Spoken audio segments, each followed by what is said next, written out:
Bien le bonjour Internet et bienvenue dans le Codex des biais cognitifs. Aujourd'hui, nous allons parler du rabais hyperbolique.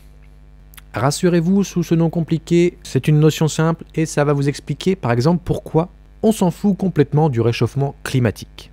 Le rabais hyperbolique est notre tendance à choisir des récompenses immédiates plutôt que des récompenses qui viennent plus tard dans le futur, même lorsque ces récompenses immédiates sont plus petites. Alors que les économistes ont été les premiers à remarquer que les gens ont tendance à escompter l'avenir, ils ont développé ce que l'on appelle le Discounted Utility Model pour les décrire.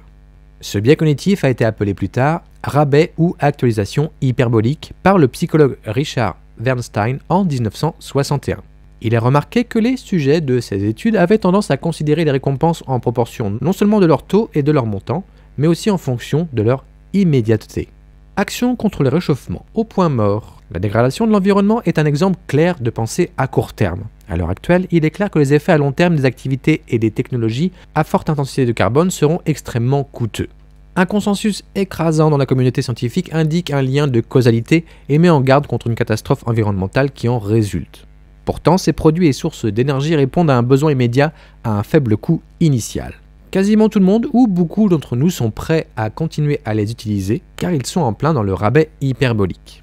La société ne laissant pas le choix, nous continuons à polluer en sachant exactement où est-ce que nous allons. Considérez l'hypothèse suivante. Robert achète un billet de loterie chaque semaine et il espère un jour gagner gros.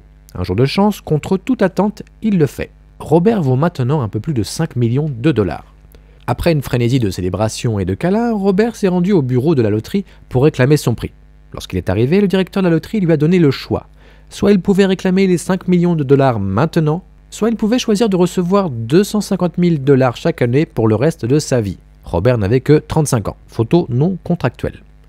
Un calcul mental rapide a indiqué la deuxième solution générant plus de revenus pour Robert s'il vivait au-delà de l'âge de 55 ans, ce qu'il avait bien sûr prévu. Si il prenait l'option des 250 000 euros par an, à 55 ans, il aurait eu 5 millions dans sa poche. Cependant, John a décidé de choisir la première option, même s'il en retirerait moins d'argent à long terme. Sa préférence pour les avantages immédiats par rapport aux gains futurs peut être attribuée à ce biais. Le rabais hyperbolique peut entraîner une mauvaise prise de décision, car elle incite à l'impulsivité et la gratification immédiate, ce que fait à peu près notre société actuelle. Finalement, ne serait-ce pas ce biais que la fable La cigale et la fourmi nous raconte ? La cigale, ayant chanté tout l'été, se trouva fort dépourvue quand la bise fut venue. Pas un seul morceau de mouche ou de vermisseau, etc. La recherche montre qu'il existe différentes façons de réduire le rabais hyperbolique. Une étude de 2016 a conclu que l'amorçage de la concentration future était un moyen efficace de réduire ce biais cognitif. Kesako. L'amorçage, c'est quand quelqu'un est exposé à un stimulus, un mot par exemple, qui influence sa réponse à un deuxième stimulus.